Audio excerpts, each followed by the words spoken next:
Hey, seventh grade. This is seventh grade science, 12.1 and 12.2. I think I can get through both of these in a fair amount of time. So, we're talking about trees, and I think it's probably a little easier than talking about cells, but depends on what you like. Some people really enjoy talking about cells and that kind of thing, and some people really, really like to talk about the outdoors and trees and that kind of stuff. So it just depends.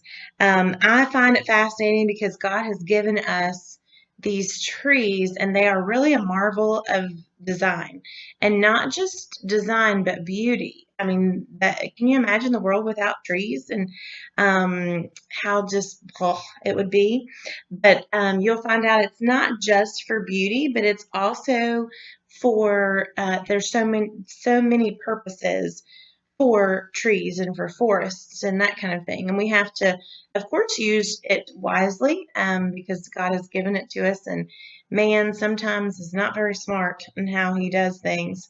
And we kind of have to realize that we need to not only use those trees, but plant them back so that our kids can use more trees later. So that's important. We'll talk a little bit about that in the next chapter as well. So a tree is a tall perennial with a single woody stem. And that doesn't necessarily mean this big long stem. It could just be like a birch tree that, is like a shorter stem, but then it kind of goes all out, branches out there. But it's usually tall, usually over 20 feet whenever it is fully grown. And it's a perennial, which means it grows year after year after year, not forever, but year after year. Some trees live to be 10, 15 years old, some 20, some 40, some 150, or those redwoods out there, out in California and Washington, years, hundreds of years there. So that's pretty amazing. I hope to be able to see those someday. Anyway, in comparison to a tree, you also have a shrub. And a shrub is not just a single main stem, but it has several equally large stems that kind of come out from it, and it kind of branches out. And of course, some of them make hedges that kind of grow together and that kind of thing. And that's neat. We use these mainly in landscaping, and they make everything look nice. But a lot of them are evergreen. Some of them are not evergreen, just like trees. The top portion of a tree is called the crown. Now, I want to talk about like three different terms here, even though it's not right here in the book, but so you don't get things mixed up, okay? The top portion of a tree is called the crown. The crown, you're talking about one tree. It's just its crown. You've got a tree, and then that's its crown, all right? And then whenever we're talking about a forest later, you'll see the word canopy. And canopy is all the interlaced leaves of a forest. And so how when you're walking around the forest and you kind of look up and it just looks like there's a ceiling of leaves or trees that are kind of covering you, and they give you the shade, they give the ground shade and the animals shade that are in the forest, and that is called a canopy. So don't get crown and canopy mixed up, but then also don't get mixed up sun leaves. That's part of forestry as well when we talk about that. And sun leaves are just the leaves that the sun hits in the canopy, all right, and sometimes a little bit below the canopy. And then the shade leaves are the ones that are smaller, and they don't really produce as much photosynthesis and that kind of thing. They're going to be in the forest, kind of along the bottom parts. And if you are walking out in the forest, you'll notice when you look up all of the smaller branches, they're down, they kind of give you to where you can walk through the forest. They kind of give you like the little hedge of protection, but they have smaller leaves. And then it goes up, and you can see even further up. And that's where those interlaced leaves of the canopy are. And the sun kind of hits them, and they produce lots of photosynthesis. And that's what we're talking about when we talk about that.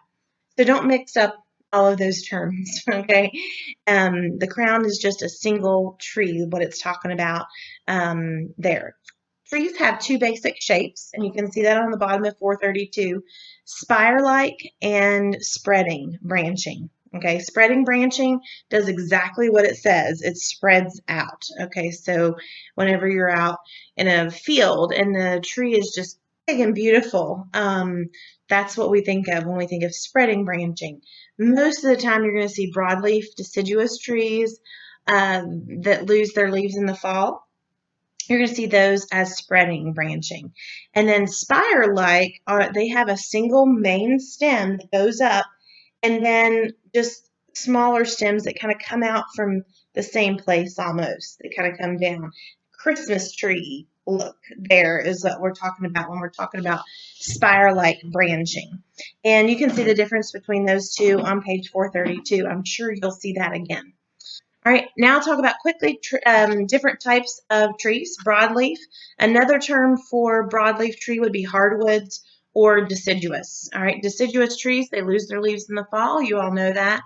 And most of them are broadleaf. That means not necessarily that they have big broadleaves, but they're not needle-like. They're not super narrow. They're broader and wider there. They lose their leaves in the fall. Hardwoods. Now, whenever we think of hardwoods, we think, well, all wood is hard, isn't it? But the difference between a softer wood tree, like a pine or a cedar or something, or pine or spruce or something like that, like if I take a hammer and I go, then it leaves dents all in the pine. If I had pine flooring, it would be just, really, really rustic. It would, show all kinds of stuff.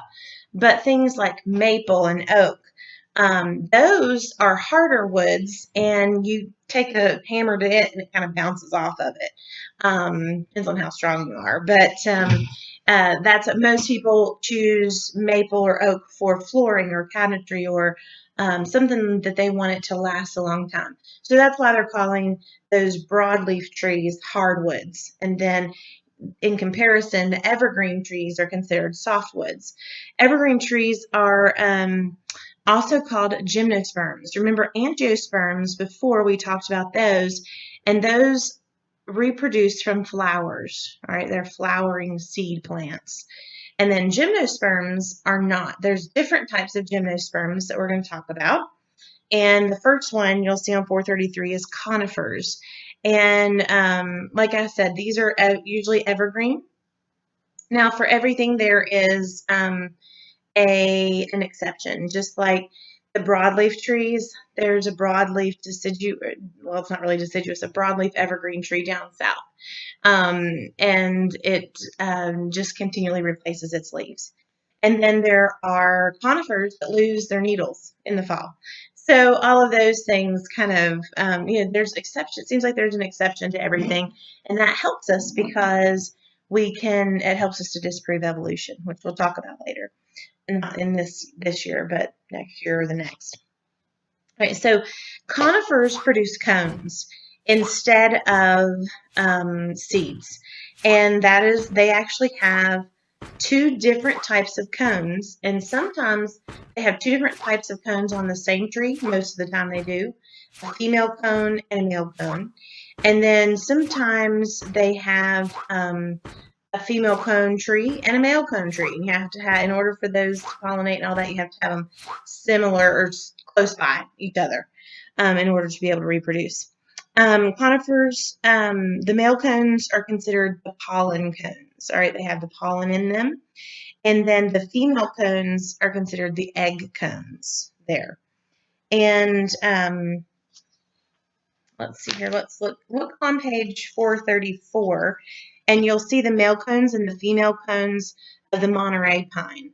And so most of the time, whenever you see a pine cone, it's like, or what you call a pine cone or cone, you think of the female cones. But then the male cones, those also produce the pollen. The pollen actually gets trapped in the sticky stuff in the female cones. So when the female cones, I'm going to tell you this very quickly. Hopefully, I'm already way past what I thought I would be on this. The female cones come out of the tree and they're closed completely. Whenever they are ready for reproduction, they'll open up. And the pollen cones, the pollen is transferred by the wind. And that pollen cone sends all of the pollen over, and then it fertilizes that cone there. And so it fertilizes the egg inside of the pollen or inside of the cone, and then it causes the seeds to drop out of the cone whenever it opens up there like that. So that's kind of really quickly how that works. You don't really have to know that for a test or a quiz, but it's just kind of cool because I don't think I knew that until I was much later in life. I realized that that's how it worked on those conifer trees.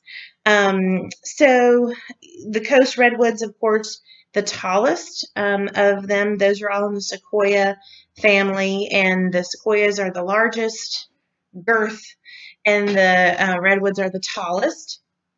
You have the Douglas firs; those are out in western United States and Canada. Those are the second tallest trees there. And then bristlecone pines. Bristlecone pine, you can see the picture of it on page 434. Those are considered to be some of the oldest, like, things ever on the face of the earth, and they are thought to be 2,500 to 3,500 years old.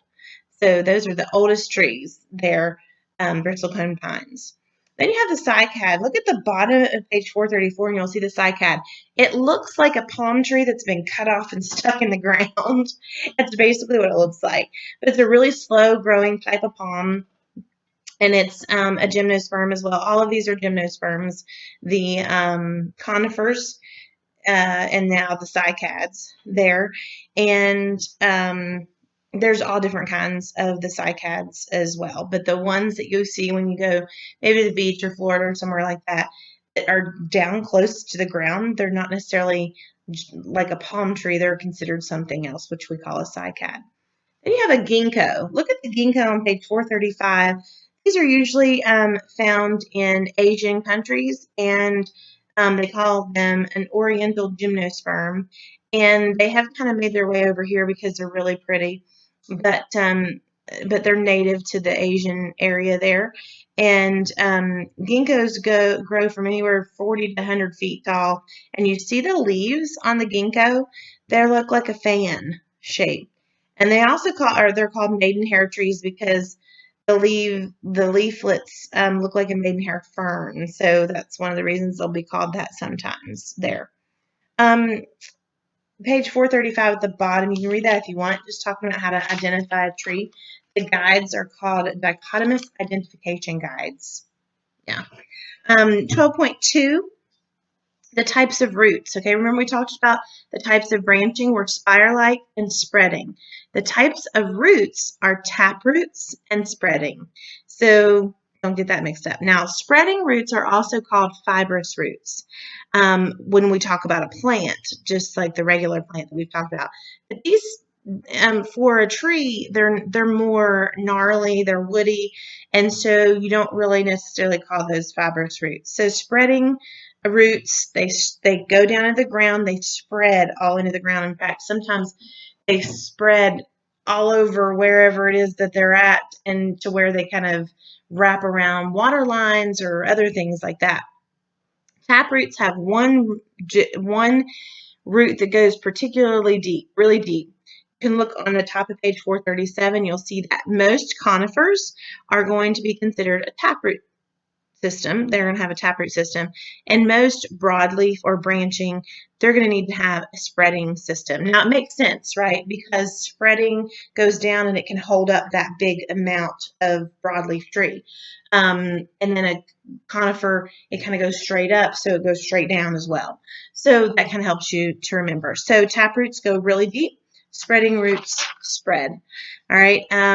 Look on page 439 and you'll see look at that in particular. You see how you can look at the dicot stem there at the bottom. You'll see the bark, all right? That's the rough outer covering. That is actually kind of like dead cells all around the tree that are protecting that tree. They're protecting it. They have lenticels that allow it to breathe. They have holes, basically air holes that go in through that, and they allow it to breathe. But the bark is the protective covering. That's why you're not really supposed to remove bark from trees, because that is their skin. That's their protective covering there. Then you go in from that and you'll see the sapwood And then from that, you'll see the heartwood. That's actually the living wood, is the heartwood in there. And then you see the pith in the middle there, the pith. And the living inner bark is composed of what they call phloem, which is the transports food and up to the leaves and the roots. Or just like the xylem and then the phloem. We've talked about that before when we've talked about vascular tissue. There, remember, xylem is basically wood. If you were to hear the question, where is the xylem found? You would say it's the wood. It's in the wood. And then the phloem flows down along the bark, in between the wood and the bark there. A ring of growth cells called the vascular cambium. It separates the bark layers from the woody tissue there. Growth in length is called primary growth. Growth in width is called secondary growth, just like we talked about in plants before. Wood, like I said, the main tissue of the tree trunk there is made up of dead cells lined end to end, and they transport that water and mineral upward. Xylem transports it upwards, phloem flows down, and that takes the glucose back down and the food back down to the roots to be stored. Just the same exact process that we talked about when we talked about photosynthesis at the beginning of the year, and we talked about plants. Same basic principle there. And then the really cool thing is if you cut into the wood, you'll be able to see annual growth rings. Now, one thing people will mess up on is they will see, they'll see two little rings and they'll think that they're actually one, two. They'll count them 1, 2. Well, I'm going to show you this here.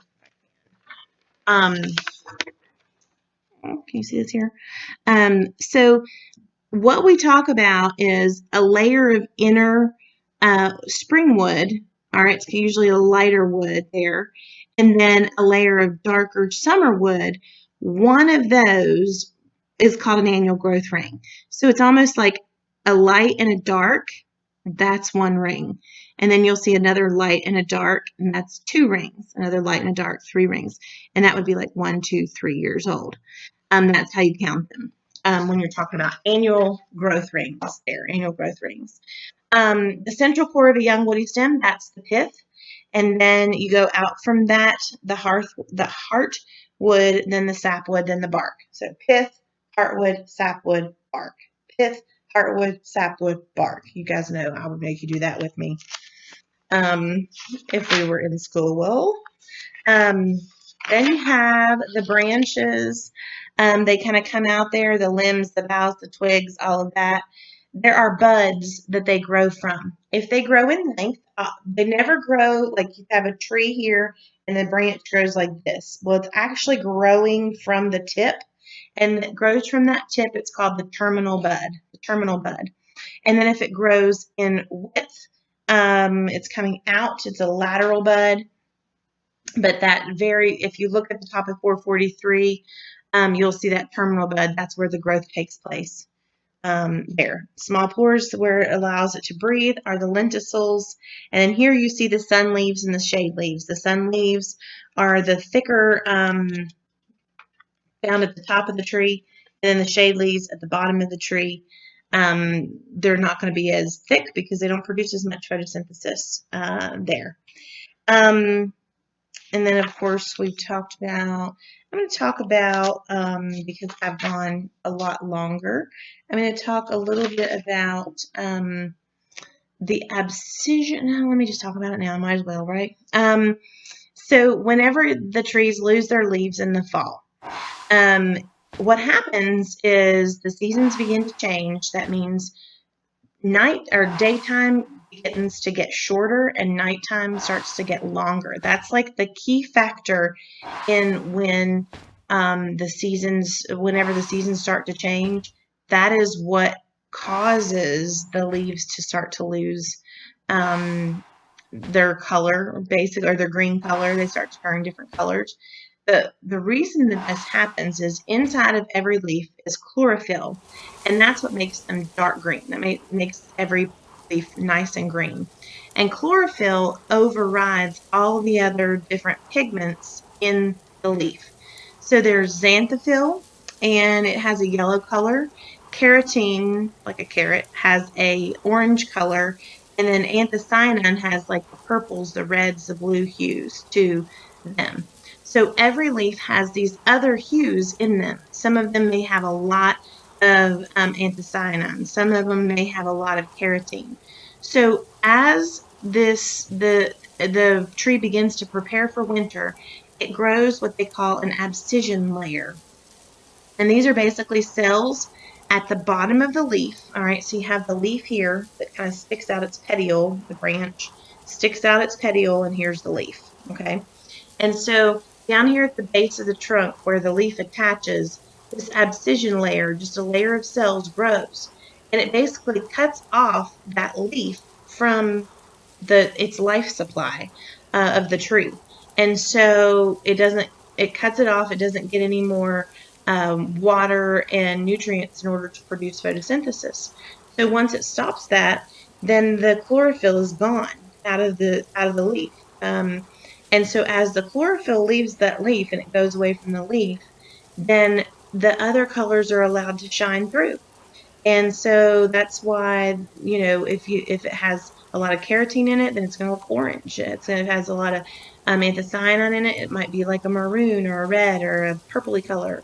And if it has a lot of xanthophyll in it, then it's going to have a really pretty yellow. Some of them are coral, so they have both xanthophyll and carotene in them.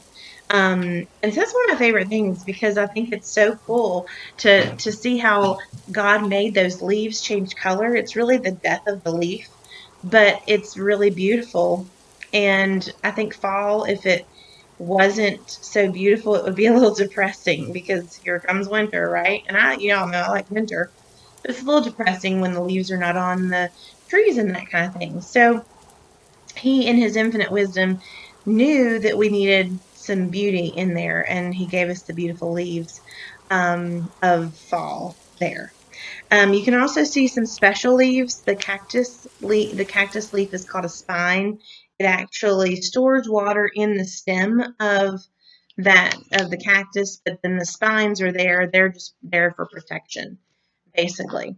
All right, so I knew I went a lot longer than what was expected there, but at least you only have to watch the video today, right? And take a quiz or something. But anyway, so I hope you have a good rest of the day, and I'll talk to you in a couple days.